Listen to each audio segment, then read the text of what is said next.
¿Alguien se acuerda de qué estamos predicando?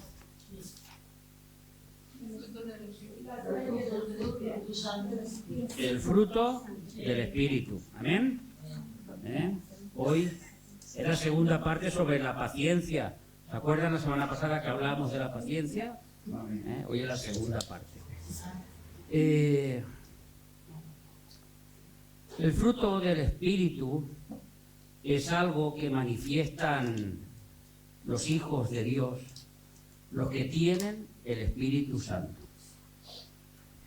Hay personas en este mundo que todos conocemos que en muchas ocasiones podríamos decir, fulanito es muy buena persona o menganito es muy buena persona. ¿Por qué decimos esto? Porque tiene muy buenas acciones, porque hace cosas que son buenas. Amén.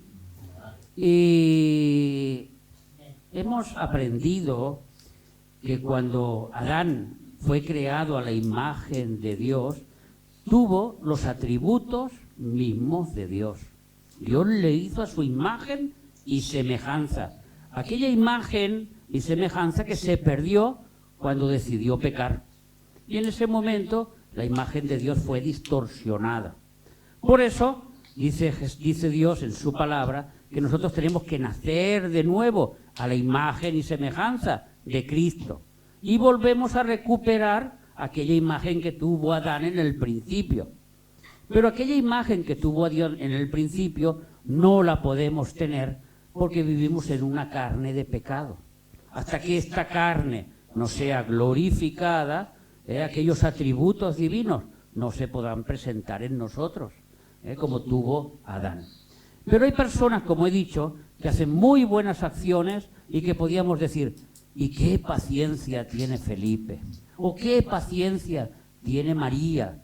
Que mira lo que le hace su marido y ella tiene paciencia. Esto, hermanos, dijimos y volveremos a repetir, son ecos de aquella imagen que Dios puso en el hombre. Porque la verdadera paciencia, el verdadero amor, el verdadero gozo, la verdadera bondad o benignidad, solo se pueden tener a través del Espíritu Santo. Aquello que florece en nosotros y da un fruto, y ese fruto es fruto que pone el Espíritu Santo. Hablamos de aquellas naranjas que nosotros vemos en el campo y que el árbol no tiene que hacer ningún esfuerzo, sino que el árbol por sí mismo, cuando llega la época, produce las naranjas, y nosotros nos las comemos. Así es, nosotros hemos nacido en el Espíritu, cuando hemos creído en el nombre del Señor Jesucristo, cuando lo hemos aceptado en nuestros corazones, cuando nos hemos arrepentido de nuestros pecados, y entonces el Espíritu Santo ha hecho mora en nosotros. Somos una nueva criatura, somos un nuevo árbol. ¿Por qué somos un nuevo árbol? Porque el viejo árbol escuchaba las cosas de este mundo, pero el nuevo árbol escucha las cosas que son de Dios. ¿Os acuerdan que hablamos de la tierra? Que la tierra es nuestro corazón. La semilla es la palabra de Dios o la palabra del diablo. ¿Qué es lo que tú vas a escuchar? Eso es lo que va a ser tu árbol. Si tú escuchas al diablo, tendrás malos frutos, obligatoriamente. ¿Por qué? Porque has escuchado mala semilla y se ha sembrado mala semilla en tu corazón. Pero si tú escuchas buena semilla, que es la palabra de Dios, y la retienes, y la obedeces, tienes fruto con perseverancia, como nos dice Lucas, y entonces el fruto del Espíritu Santo fluye a través de nosotros. No hace falta hacer ningún esfuerzo. No hace falta que yo quiera al hermano Isidro. Automáticamente el amor sale de mi interior hacia el hermano Isidro, hacia mis hermanos, mis hermanas en Cristo. Porque esto lo pone el Espíritu Santo. Así ocurre también con la paciencia. Vamos a leer en el versículo que nos toca, que es en Gálatas, que ya mi mujer se ha adelantado, en el Gálatas 5 y versículo 22, donde dice que el fruto del Espíritu en singular, porque es solo un fruto, pero con 9 características. Es como si cogiéramos una naranja que es una naranja con 9 gajos. Todos pertenecen a la naranja, pero cada gajo es individual al resto. Dice que es amor, pero ¿qué tipo de amor? ¿Ustedes me lo saben decir? Amor ágape, no cualquier amor, no el amor fileo, no el amor eros entre el matrimonio, el amor ágape, ese amor sacrificial, que no es difícil demostrar ese amor en este mundo.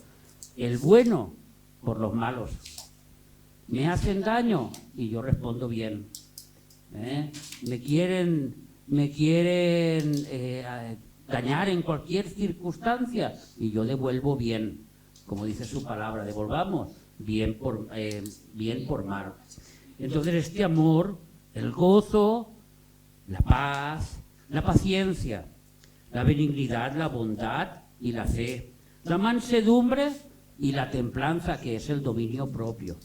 Contra tales cosas no hay ley.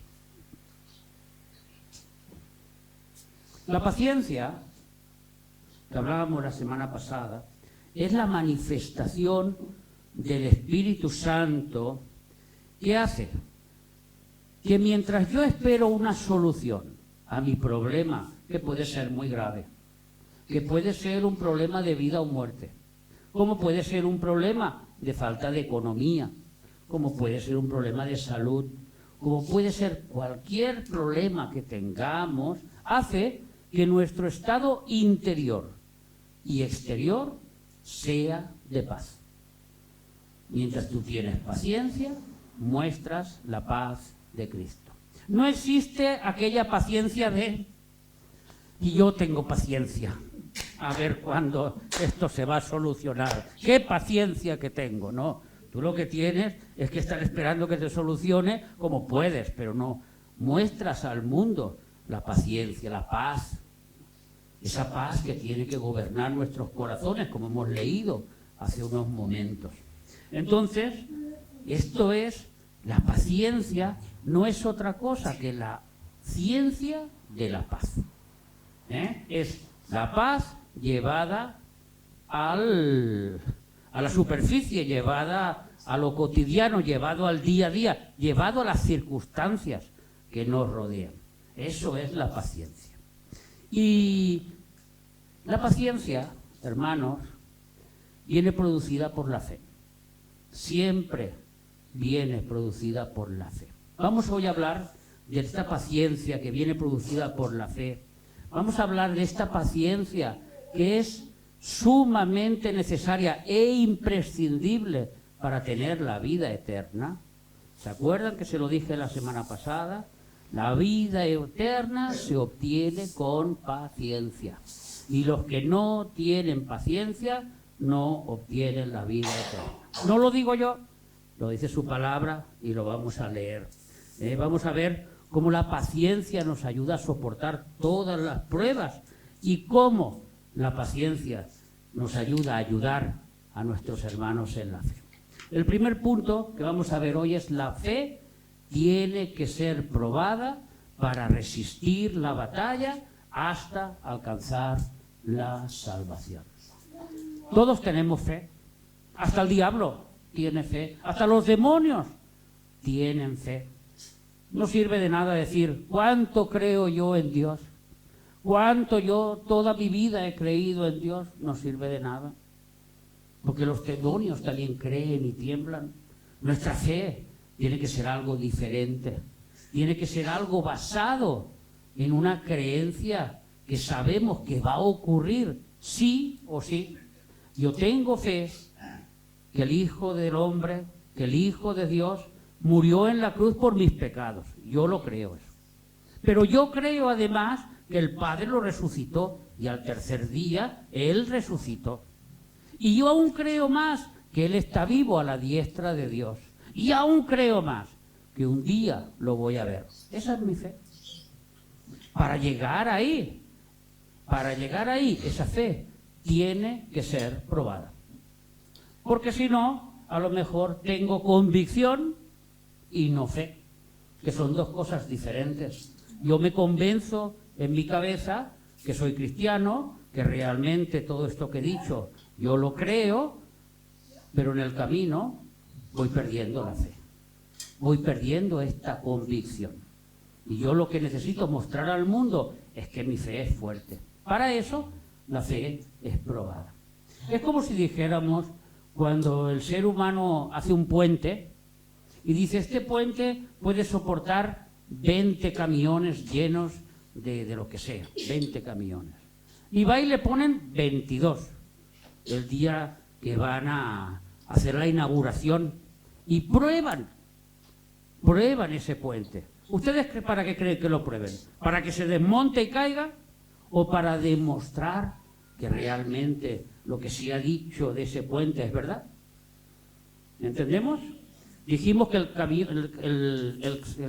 el puente soportaba 20 camiones. Le pusieron 22 y el puente soportó el peso. ¿Qué estaban demostrando? Que estaban mostrando que ese puente necesitaba ser probado delante de todo el mundo para que cuando usted pase con el coche no tenga miedo y diga, pues si aguantó 20 y 22 camiones, aguantará mi cochecito que pesa menos. Para eso lo hacen. Asimismo, nuestra fe, que decimos, tenemos fe como una montaña de grande, yo siempre he creído a Dios, el Señor tiene que probarla. Vamos a leer en Primera de Pedro, capítulo 1, versículos del 7 al 9. Primera de Pedro, capítulo 1 y versículos del 7 al 9. Para que sometida a prueba vuestra fe, mucho más preciosa que el oro, el cual, aunque perecedero, se prueba con fuego, sea hallada en alabanza, en gloria, en honra, cuando sea manifestado Jesucristo, a quien amáis sin haberle visto, en quien creyendo, aunque ahora no lo veáis, os alegráis con gozo inefable y glorioso, obteniendo el fin de vuestra fe, que es la salvación de las almas. Pero esta fe tiene que ser probada. Y hace una comparación extremadamente dura. La compara con el oro. Y el oro, hermanos, ahora, hoy en día, si uno fuera a vender oro a cualquier sitio, hacen una prueba con un líquido y te dicen esto es así o esto es así. Pero cuando se escribió la Biblia, solo había un método de probar que el oro fuera oro, y era por el fuego. Entonces calentaban aquello que usted decía que era oro. Yo tengo mucho oro en mi casa, o yo quiero hacer un regalo de oro, o tenía que pagar mis impuestos en oro, y aquello verificaban que realmente fuera oro, y lo cambiaban. ¿Y cómo lo verificaban? Vamos a ver Números 31, 21, 23, porque esto lo podemos comparar espiritualmente a nosotros. Vamos a comparar cómo purificaban el oro y cómo a veces el Señor nos purifica a nosotros. Dice que el sacerdote Eleazar dijo a los hombres de guerra que venían de la guerra: estas son las ordenanzas de la ley que Jehová os ha mandado a Moisés. Ciertamente el oro y la plata, el bronce, el hierro, el estaño y el plomo, todo lo que resiste el fuego, por fuego lo haréis pasar y será limpio. Bien que en las aguas de purificación haréis de purificarse, etcétera, etcétera, etcétera. Pero está claro que aquí nos habla de dos cosas. Nos habla de guerra, nos habla de oro y nos habla de purificación. Nos habla de algo puro. Y muchas veces nosotros tenemos guerra con este mundo y nuestra fe es la que batalla. Armaos del escudo de la fe para que cuando vengan los dardos del enemigo los podáis rechazar. Nuestra fe lucha. Para que esa fe sea preciosa, tiene que estar pasado por el fuego. Tiene que estar pasado por el fuego. ¿Cómo sabemos que nuestra fe es la correcta? ¿Cómo sabemos que esas piezas de oro son las correctas? Primero, porque no cambian de color. Ay, Señor, yo te adoro, yo te alabo. La vida me va de maravilla. Tengo trabajo, tengo mujer, tengo de todo y todo me va bien. Pero llega la hora de la prueba,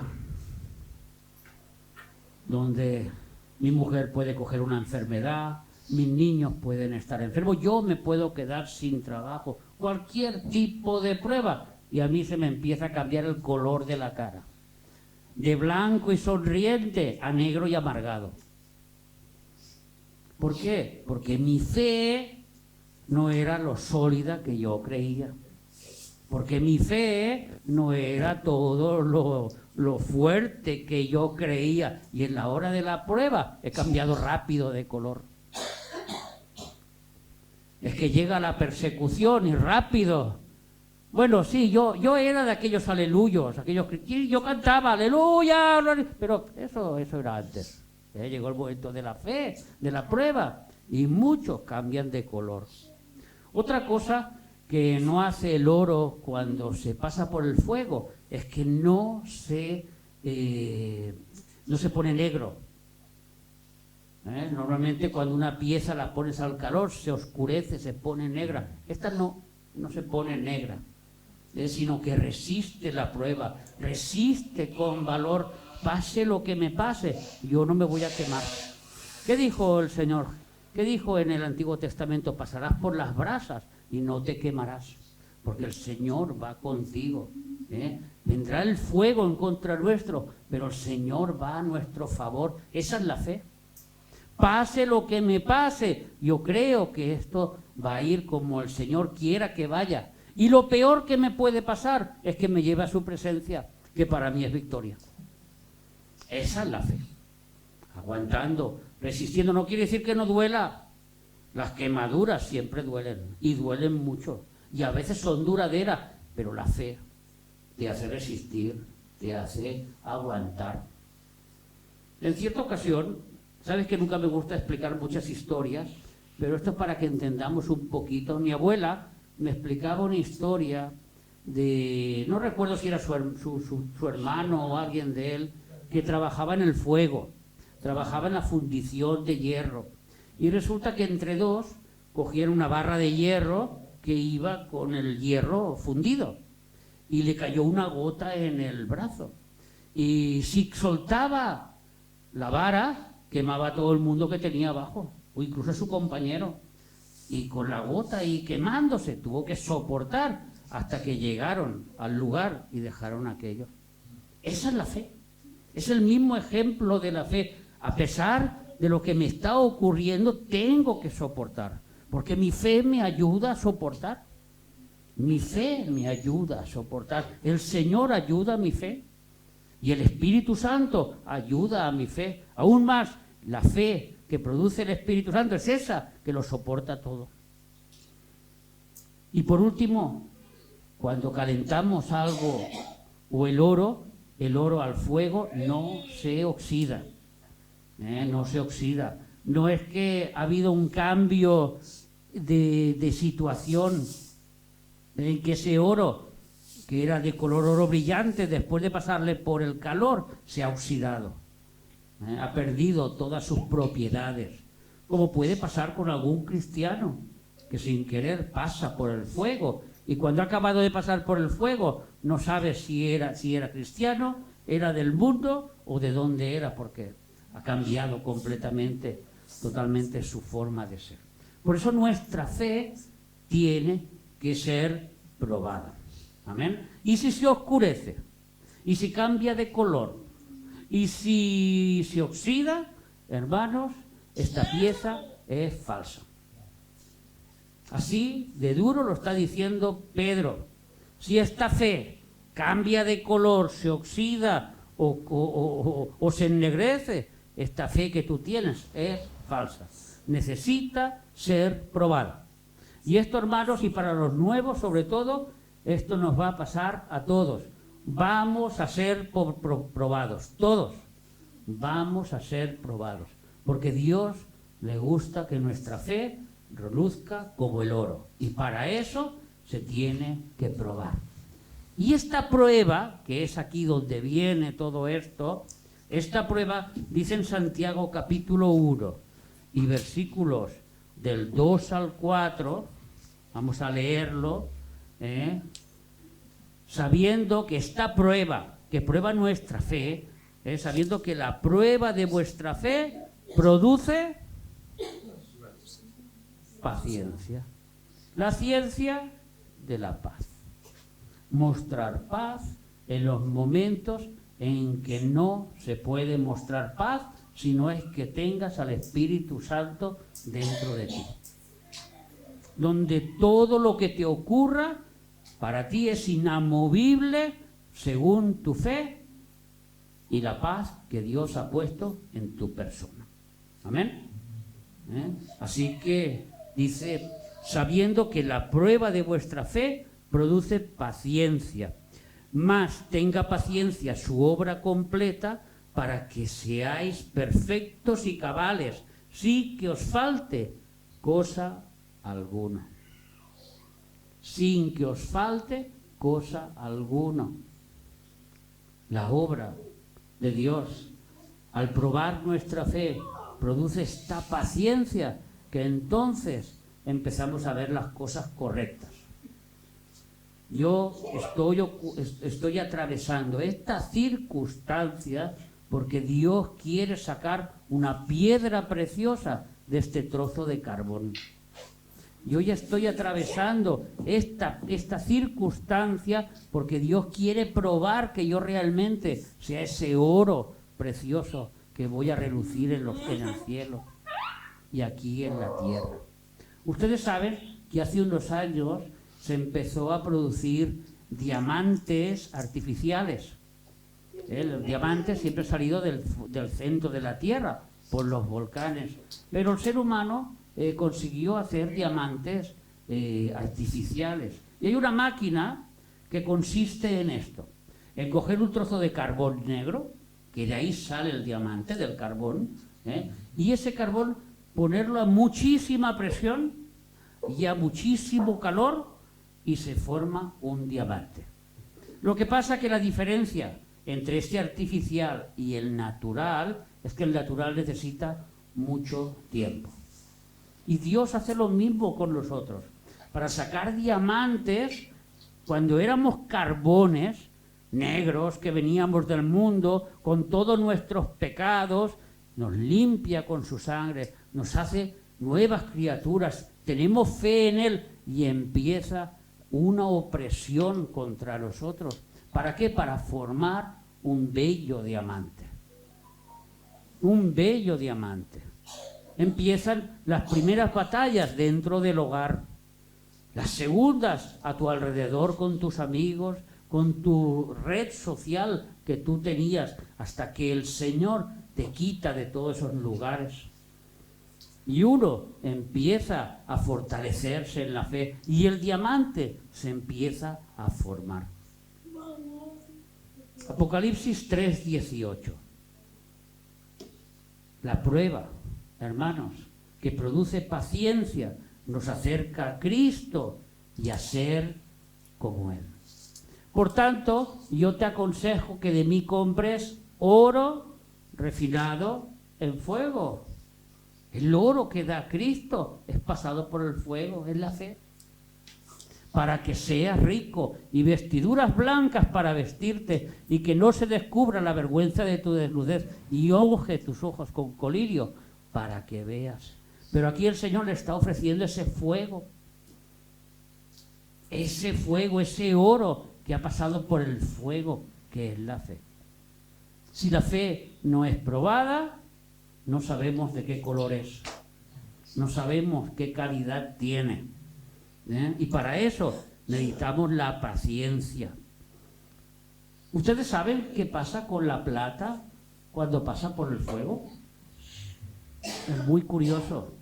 Se llama escoria. La plata normalmente se suele ensuciar de una forma que no la puedes limpiar fácilmente. Cuando la pases por el fuego hay una capa superior que es la escoria. Y eso es lo que Dios quita de nosotros. Todo lo que a Él no le gusta, todos nuestros pecados más ocultos, el pasar por el fuego, la prueba, hace que seamos más limpios para nuestro Señor. Esto lo dice en Proverbios 25:4. Él quita lo que nos sobra, aquellas cosas que no pertenecen al reino de Dios. Quita las escorias de la plata y saldrá la alhaja, sale la joya, sale lo que Dios quiere, lo más precioso. Para eso tienes que pasar por el fuego, mi hermano, mi hermana. Sé que esto no es popular en pleno siglo XXI, pero es bíblico. Y aquí no predicamos lo popular, aquí predicamos lo bíblico. Lo que ocurre en tu vida si eres cristiano, lo que realmente ocurre. No esa superfe que todo lo va a superar. Lo vas a superar con el Espíritu Santo y con Cristo de tu parte. Pero las pruebas van a venir. Y vas a ser probado, y vas a ser quemado, y vas a ser pasado por el fuego. Porque nuestros hermanos lo han sido. Y porque los que vengan después de nosotros también lo serán. Porque dijo Jesús, si esto hacen con el árbol caído, ¿qué no harán con ustedes? Si esto hacen con el árbol, ¿qué no harán con las ramitas que somos nosotros? Esa es la prueba. Una vez nuestra fe ha sido probada, puede durar años este proceso, puede durar muchos años en que seamos probados, porque el Señor quiere que tengamos una verdadera fe. Resulta que esta fe nos va produciendo paciencia y poco a poco vamos teniendo paciencia sobre las cosas que pasan, sobre lo que nos pasa a nuestro alrededor. Tenemos paz en medio de aquella tormenta que estamos atravesando. Y con esta paciencia es como obtenemos la vida eterna. Esperando las cosas que tenemos que esperar. El reino de Dios no consiste en prisas, en corrillos y en obtener rápido lo que yo quiero. Eso se llaman las sopas Maggi que venden en el supermercado y que le echas agua y tienes una sopa al instante. Pero el Evangelio no es así. El Evangelio, si uno quiere hacer una buena comida, tiene que cocer. Y tiene que cocer. Y tiene que cocer. Y hay que esperarlo con paciencia. Lucas 21:19, el Señor Jesucristo nos lo dijo claro. Hay dos caminos. El camino corto, el camino ancho, el camino que te lleva a la perdición. Mira lo que dice, con vuestra paciencia ganaréis vuestras almas. Con paciencia, con paciencia. Hay un camino angosto, una puerta estrecha, un camino sinuoso, largo, extenso, a veces pesado, a veces pareciera que nunca llegamos a la meta, mientras que el camino ancho van todos a gran velocidad. Y a nosotros a veces nos toca ir lentos, despacito, despacito. Tropezamos y caemos, allí nos levantamos. Volvemos y nos ponen una zancadilla, volvemos a caer, nos volvemos a levantar. Hay muchos tropiezos, pero al final de ese camino hay una puerta que dice vida eterna. En el otro hay una puerta que dice perdición. La elección es nuestra, pero saber que cuando pongamos la mano sobre el arado no podemos mirar atrás. Que cuando empecemos el camino no echemos marcha atrás. Para eso nuestra fe tiene que ser probada. Ay, Señor, ¿por qué estaré atravesando estos momentos tan difíciles? ¿Por qué, Señor, me ocurre esto o me ocurre aquello? ¿O por qué esto o por qué más allá? Porque el Señor quiere sacar oro de ti. Ni más ni menos. Oro o quiere sacar piedras preciosas. Ni más ni menos que eso. Como he dicho, dos caminos. Mateo 4, versículos 8 y 9 nos va a hablar del camino angosto y largo y del ancho y corto. Otra vez lo llevó el diablo a un monte muy alto. Ajá, ¿y qué tiene que ver esto con el camino corto y el camino ancho? Es el ejemplo mismo en las manos de Jesús. Y le mostró todos los reinos del mundo y la gloria de ellos, la tentación del diablo a Cristo. Y le dijo, todos los reinos te daré. Coge el camino corto. Coge el camino corto, Jesús. Yo te lo voy a dar todo. Esto no hace falta que tengas una vida, no hace falta llegar a la cruz, no hace falta que hagas nada. Coge el camino corto, yo todo te lo daré y podrás restaurar tu reino. Solo tienes que adorarme. Pero Jesús cogió el camino largo, no el corto. Y le dijo, entonces Jesús le dijo, vete, Satanás, porque escrito está, al Señor tu Dios adorarás y a Él solo servirá. Yo sirvo a mi Padre y yo una obra he venido a hacer y esa obra la voy a llevar hasta el final. Y Él llevó su camino largo. Podía haber cogido el camino corto. Esto fue nada más empezar el ministerio. La tentación del diablo. Coge el camino corto. Esto nos pasa a nosotros también. Coger el camino corto. No llevar las pruebas, no llevar la perseverancia del Evangelio. Y el Evangelio es perseverancia, es paciencia para lograrlo. Amén. Hebreos 10:36.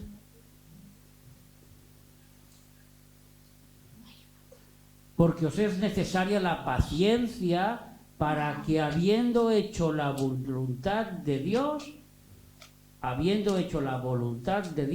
obtengáis la promesa. ¿No os lo he dicho yo antes? Sin paciencia nadie verá al Señor. También existe aquella de sin santidad, que no os olvidéis. Pero sin paciencia tampoco. Es que el Señor no ha venido. Conozco una hermana que dice, es que yo ya no voy a la iglesia. A mí me decían que el Señor iba a venir, pero como no ha venido, yo igual la espero en mi casa. No hace falta ir a la iglesia, yo la espero en mi casa. Pero eso no es tener paciencia. Eso es que no has pasado la prueba de la paciencia. Tener la paciencia es continuar adelante hasta que Cristo venga.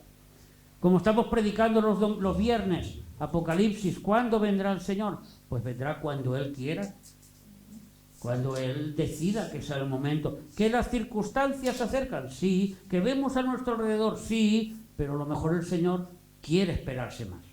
Porque cuando venga, ya no habrá oportunidad de arrepentimiento. Entonces el Señor se espera a ver si se arrepienten. Todavía no han llegado al colmo. A ver si se arrepienten. Y el colmo de la paciencia de Dios se llama longanimidad, que es una palabra que va más allá de la paciencia. A Dios, cuando se le acaba la paciencia, empieza su longanimidad. Nosotros no tenemos esto, pero Dios sí.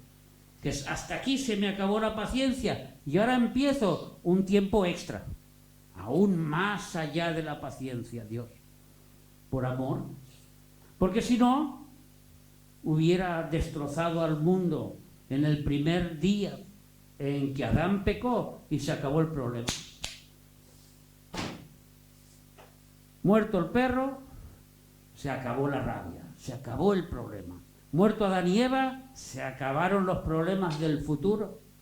Pero Dios no, tuvo paciencia, le dio la oportunidad de redención, envió a su Hijo Jesucristo para que todo aquel que en Él crea no se pierda, mas tenga vida eterna.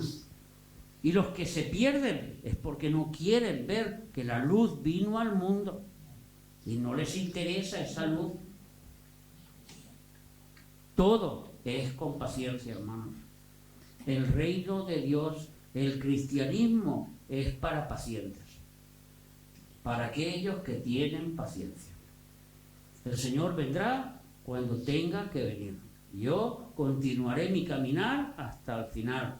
Que aquí soy probado, gloria a Dios. Que allá he caído, me vuelvo a levantar. Y continúo hasta el final del camino. Esto es el cristianismo, hermanos. Esta es la vida eterna. Hacer la voluntad de Dios. Y una vez lo hemos hecho, con paciencia, esperar hasta el final su venida. Porque con paciencia nuestros hermanos soportaron la prueba. ¿Ustedes se creen que hace 2000 años atrás, cuando a uno que estaba en el Coliseo con su mujer y sus hijos y le decían, hasta aquí has llegado, este es tu momento, habla, o si no ya sabes lo que te viene por delante, habla, ¿quién es el Señor tuyo? Y todos, y los que eran se echaban para atrás, el César es mi Señor, el César es mi Señor. Pero los que tenían paciencia en el Señor decían, no, Jesús es mi Señor. ¿Qué les tocaba? Lo que les tocaba. Lo que les tocaba. Pero ellos obtenieron la vida eterna con la paciencia que tuvieron que tener. Romanos 12:12. 12:12. Romanos 12:12. La paciencia para soportar las pruebas y no echarse atrás. ¿Os acordáis de aquella canción? Mirando solo a Él y no mirar atrás. No volver la vista atrás. Gozosos en la esperanza, sufridos en la tribulación, constantes en la oración. Sufridos en la tribulación. Quiere decir que en el momento de la tribulación yo tengo que sufrirla, tengo que tener paciencia, tengo que esperar que pase, tengo que ser constante en la oración. Mientras esto ocurre, tengo que tener esa paciencia para soportar las pruebas. No me puedo tirar del camino a la primera que venga. Gozosos mientras esperamos al Señor en su segunda venida. En medio de la paciencia tenemos que estar gozosos. Yo me voy a encontrar con mi Dios. Yo tengo un propósito en todo esto, que es encontrarme con Jesús. Este es el propósito que hay en las pruebas. El gozo que tenemos que tener. Sufridos, mientras que esperan, no se contaminan. Mientras el que espera está sufrido en la tribulación, porque no es que la deje de lado y mira, yo paso y hago lo que me da la gana. Uy, voy a decir una exageración, me han dicho que me quedan 6 meses de vida. Mira, ¿sabes qué? Que voy a gastarme todo mi dinero en hacer lo que me dé la gana. Me da lo mismo. Hay muchos por el mundo así. Yo conocí a uno que dijo, me han dicho que tengo una enfermedad muy mala que no voy a sanar. Y yo ya no quiero trabajar más, yo ya no quiero hacer nada, yo voy a hacer la mía. Y voy a hacer lo que sea. Eso no es ser sufridos. Sufrido es todo lo contrario. En medio de la tribulación voy a continuar haciendo lo correcto. Es que el Señor viene esta noche, voy a vivir como todos los días esperando al Señor, pero no voy a hacer nada de lo contrario. No voy a vender mi casa, no me voy a tirar por la ventana, no voy a hacer ninguna locura, voy a esperar con paciencia, sufrido en la tribulación. Santiago, capítulo 5 y versículo 7, nos va a dar un poquito de luz a este sufrido, que dice, por tanto, hermanos, tened paciencia hasta la venida del Señor. Y hace un ejemplo. El labrador tira la semilla y al día siguiente ya va con el capazo para recoger la judía. ¿No? ¿No lo hace esto el labrador? ¿Qué hace el labrador? Tira la semilla y con paciencia. Ahora tiene que crecer la semilla, cuando haya crecido tiene que dar el fruto, todavía tiene que madurar y cuando esté maduro lo recojo. Con paciencia. Así es nuestra vida. con paciencia, con paciencia, hasta que lleguemos a tener esa vida eterna con Jesucristo. Y por último, constantes sin desánimo, mientras oramos por estas pruebas que nos vienen. Por eso el versículo del 12:2 de Romanos nos decía, sufridos y constantes en la oración. Romanos 12:2, que estábamos leyendo hace un momento. Gozosos, sufridos y constantes, constantes en la oración, en medio de la oración. A veces pareciese que nuestro Dios es sordo, pero no es sordo. Lo que ocurre es que a nuestro Dios le gustan los constantes. Porque imaginaros que al primero que llega y le pidiese a Dios, Señor, hazme esto, y se lo hiciese. Y se lo hiciese a todo el mundo igual, ¿qué pasaría? No podría ser. Hay que esperar con paciencia los tiempos de Dios. A veces no son los nuestros, a veces son los de Él. Hay que esperar con paciencia que sea el momento en que Dios quiera. Si es que es su voluntad, porque a lo mejor no lo es. Porque imaginémonos que uno dice, es que Señor, yo quiero que... No podemos orar porque nos toque la lotería. Eso no lo oren nunca, porque eso no está bien. Yo quiero, Señor, tener un buen trabajo y tener una buena remuneración y ganar mucho dinero, Señor, y tener una vida cómoda. Y yo siempre daré para tu obra y todo irá bien. Y el Señor no lo quiere. Prefiere que vivas siempre al límite, en que no sabes si tienes o no tienes, en que no sabes si te van a dar la ayuda o no, no sabes si el trabajo estás o no estás. Siempre estás en el límite. Y Dios quiere que vivas en el límite, porque vives en fe. Vives en una posición que confías plenamente en Dios. Y a lo mejor tú no eres una persona que puedes soportar tener dinero, como otras sí que lo pueden soportar. Hay muchos que tienen dinero y que dan mucho dinero para la obra de Dios, porque Dios sabe quién puede soportar eso. No todo el mundo lo puede soportar. A veces el dinero nos puede hacer perder y nos puede crear una soberbia que no sabríamos dónde iríamos a parar. Y Dios, por misericordia, nos tiene al borde. Nada te faltará.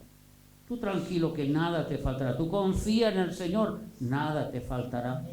Teniendo comida, techo, teniendo abrigo, estad gozosos en el Señor y ya estáis bien. Lo que vendrá, vendrá después. Sí, os lo podéis soportar. Entonces, como he dicho, la constancia y cómo soportar estas pruebas que pueden venir. Y por último, el último punto, mis hermanos, es la paciencia para ayudar a los hermanos en la fe. ¿Por qué? Porque somos una familia, porque todos nos amamos, porque todos... ¿Quién no necesita de su hermano? ¿Quién no necesita del otro? ¿Ustedes conocen algún rebaño que una oveja diga, yo soy autosuficiente, yo me voy a poner delante para dirigir a todos? Una ovejita. Y esa ovejita lo primero que hace es caer en un pozo.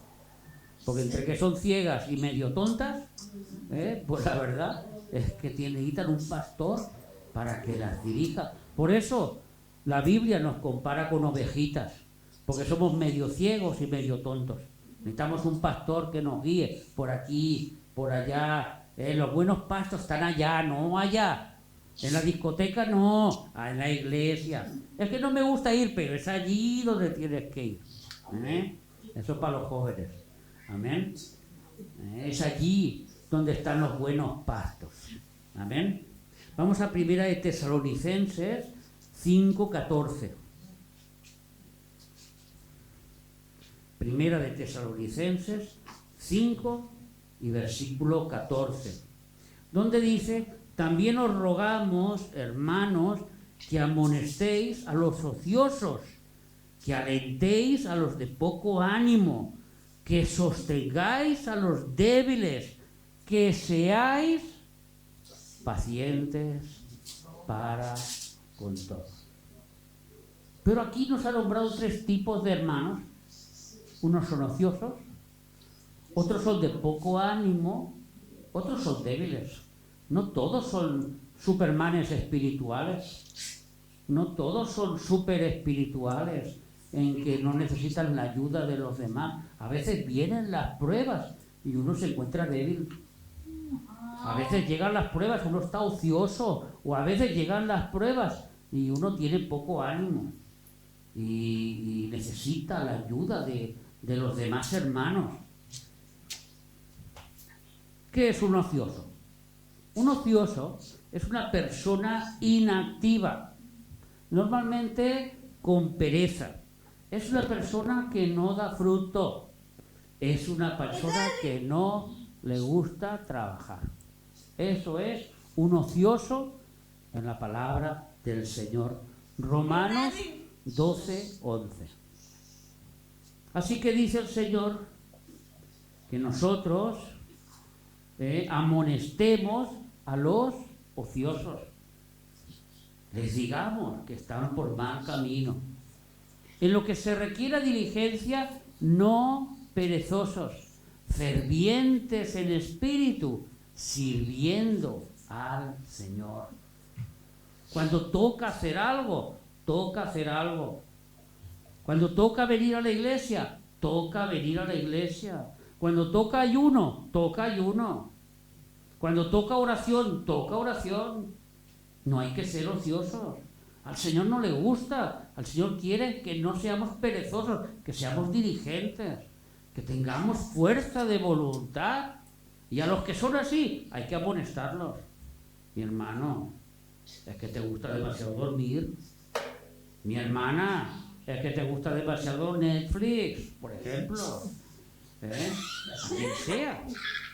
Las cosas son así, personas ociosas. Pero con amor y con paciencia. ¿Por qué dice con paciencia?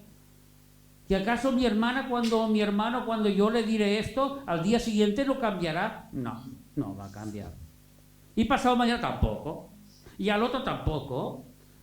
Porque son cosas arraigadas en el corazón. Hasta que el Espíritu Santo, a través de la palabra de Dios y a través de la paciencia de los hermanos, se llega al objetivo. Es que así no vas por buen camino. Es que así no va a ser. Y al final, el Espíritu Santo produce lo que tiene que producir en las personas. Persona de poco ánimo es aquella persona abatida o sin fuerzas que las circunstancias le pueden espiritualmente y tienen miedo e inseguridad sobre su salvación. Persona que todavía no está fortalecido en la fe. Vamos a ver lo que nos dice Isaías 41:10. Son personas abatidas, enseguida se abaten. Los de poco ánimo. No temas, porque yo estoy contigo. No desmayes, porque yo soy tu Dios, que te esfuerzo. Siempre te ayudaré, siempre te sustentaré con la diestra de mi justicia. Animando al de poco ánimo, animando al que es débil, al de poco ánimo, ayudándole. Y a esas personas hay que ayudarles, hay que conducirlos con paciencia, como dice el versículo. Y por último, los débiles. Lo que decía 1 Tesalonicenses 5:14. También os rogamos, hermanos, que amonestéis a los ociosos, los gandulillos, que amonestéis a los de poco ánimo, los que normalmente son los legalistas. Y por último, que dice, y que sostengáis a los débiles. Aquí ya no dice amonestar, aquí ya no dice que alentemos, aquí dice que sostengamos. Hay débiles, muy débiles entre nosotros, que necesitan que los llevemos encima. Lo necesitan. Y nosotros tenemos que tener paciencia con ellos. Si no, los condenaríamos a la primera o a la segunda. Nosotros no podemos condenar a las personas, tenemos que tener paciencia.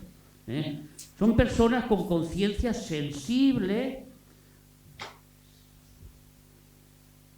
Bueno, me he equivocado, hermano, lo siento. Porque estaba tan centrado en lo que decía de los legalistas que me he equivocado de línea. Y los legalistas son los débiles. Y los de poco ánimo, perdonar, son aquellas personas abatidas y sin fuerzas, que las circunstancias los pueden espiritualmente. Ustedes disculpen. Y tienen miedo e inseguridad sobre su salvación. Vuelvo a repetir. Aquella persona que dice, ¿seré salvo o no seré salvo? ¿Realmente habré nacido de nuevo? ¿Y realmente seré cristiano? Y siempre se está preguntando, siempre se está inseguro en las circunstancias. Estos son los de poco ánimo, perdonad. Ustedes me disculpan. Lo que he explicado antes es para los débiles. Los débiles son los que tienen conciencias sensibles a vivir bajo preceptos y leyes. Son los legalistas. Los que no te pongas un pantalón, no te pongas una falda, no te pongas el color verde o el azul, o no andes por aquí, o no comas esto, o no bebas aquello, o no hagas esto, o no hagas lo otro. Porque el reino de Dios consiste en esto, en lo que hacemos, en cómo. Y sin embargo, estos legalistas, estos débiles, que nos dice Tesalonicenses que sostengamos a los débiles, estos débiles tienden a juzgar a los demás. Como si no haces lo que yo hago, te juzgo. Si no haces lo que yo digo, te juzgo. O por ejemplo, no celebrar Navidad. Unos que celebran Navidad, otros que no celebran Navidad. Haz lo que quieras. Haz lo que quieras. ¿Quieres celebrarlo? Celébralo correctamente para el Señor. Estás celebrando el nacimiento. No sabemos que no nació en aquel día. Todo eso ya lo hemos explicado miles de veces. Celebramos el nacimiento de nuestro Salvador. Un día tuvo que nacer. Pero los legalistas se centran en la comida, se centran en las fiestas, se centran en las vestiduras y empiezan a acusar a los demás. Estos son los que son débiles. Estos son los que son débiles delante del Señor. Vamos a leer en Romanos 14, versículos del 1 al 3. Lo vamos a entender enseguida. En Romanos del 1 al 3. Recibid al débil en la fe, pero no para contender sobre opiniones, porque el débil en la fe viene con opiniones. Ay, mi hermano, es que este pastor de ustedes deja que las mujeres vayan con pantalón. Ay, mi hermana, es que este pastor de ustedes pues no celebra la Navidad. Nosotros nunca celebramos la Navidad. Ay, mi hermano, es que este hermano de ustedes, mira cómo va, se ha ido a la peluquería y se ha pintado el pelo. La hermana va a ir al infierno. Estos son los que contienden por la fe. Recibid al débil en la fe, pero no para contender sobre opiniones. Porque uno cree que se ha de comer de todo. Otro, que es débil, come solo legumbres. No, que la carne no puedo comer yo carne. Pero carne no, yo solo puedo comer lentejas. Y como yo no como carne, condeno y contiendo con el que come carne. El que come no menosprecia al que no come. Y el que no come no juzgue al que come, porque Dios le ha recibido. En Colosenses lo dice similar. En Colosenses lo dice similar. Que nadie os juzgue, ni en días de fiesta, ni en sábado, ni en comida, ni en bebida, ni en luna nueva. Que nadie os juzgue. Que nosotros no tenéis... Que uno dice, es que yo quiero celebrar la Navidad, pues celébrala. Si tu conciencia no te condena, es que yo no quiero celebrarla, pero la celebres. Pero no me acuses a mí de que yo la celebro. Es que yo no me quiero poner pantalones, pero no te los pongas. Pero es que mi hermana, deja a tu hermana en paz, tú haz lo que tú creas que tienes que hacer. Esos son los débiles. Esos son los débiles. Esos son los que hay que llevar, soportar. ¿Por qué hay que soportarlos? porque siempre están contendiendo. Siempre están pinchando. Es que allí faltan 2 luces. Es que allí no sé qué. Es que la Biblia dice esto así, así, así, sin mirar contextos, sin entender la armonía bíblica muchas veces, y simplemente porque se les está enseñando. Por tanto, nadie os juzgue en cuanto a bebida o en cuanto a días de fiesta, luna nueva o días de reposo. ¿Ves? Que nadie os juzgue. Y todo con paciencia. Vamos a leer por último este versículo, que con esto ya acabamos.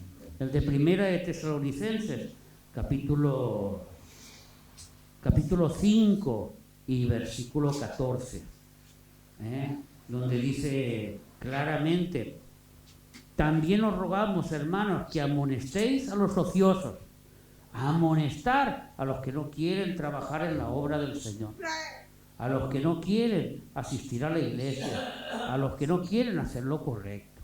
Segundo, que alentéis a los de poco ánimo, animando a los que nunca saben si van a llegar a la meta. Venga, mi hermano, que vamos juntos, que estamos en los caminos del Señor, que el Señor es el que nos fortalece, el Señor es el que nos anima, el que nos lleva hacia adelante. Y por último, dice que sostengáis a los débiles y que seáis pacientes para con todos. La paciencia, hermanos, que hasta aquí hemos llegado a hablar de ella, es la que nos ayudará a llegar a la meta. La paciencia, la que nos ayudará a soportar todas las dificultades que vengan por delante. Y la paciencia que nos ayudará a soportar, a llevar, a animar a todos los hermanos en la fe. Una paciencia que viene del Espíritu Santo, del fruto del Espíritu Santo. Pero a veces Dios tiene que ayudarnos para que esa paciencia actúe, y es con las pruebas. Nuestra fe tiene que ser probada y nuestra prueba produce paciencia. Amén. Este canal no está monetizado, ni los vídeos, ni nada de lo que compartimos. Es totalmente gratuito. Nuestra iglesia no recibe soporte económico exterior. Confiamos plenamente en Dios y sabemos que somos de bendición para tu vida. Solo nos sustentamos por medio de las ofrendas que recibimos en la iglesia o por estos medios. Hoy tienes la posibilidad de ser partícipe de este ministerio, ofrendando según se proponga en tu corazón. Dios ama al dador alegre y no añade carga a aquel que ofrenda, sabiendo que según uno siembra para la obra de Dios, es recompensado. Puedes enviar tu ofrenda por medio de MoneyGram o RIA a mi persona, a Daniel Amposta García, enviando siempre el comprobante. También puedes hacer la transferencia bancaria a los números que te saldrán en pantalla. O, si por lo contrario vives en España y tienes una cuenta en España, puedes enviar un Bizum o venir a visitarnos y ser bendecido en persona. Todos los datos lo vas a tener próximo en la pantalla, sabiendo que tu ayuda es necesaria para que este ministerio siga adelante predicando la sana doctrina. Además, estarás sembrando en la obra de Dios. Yo, el pastor Daniel Amposta García, te doy las gracias por tu atención y por tu ofrenda de amor. Y además, te aconsejo que no dejes de ver el próximo vídeo, que serás muy, muy, muy bendecido. Que Dios te bendiga.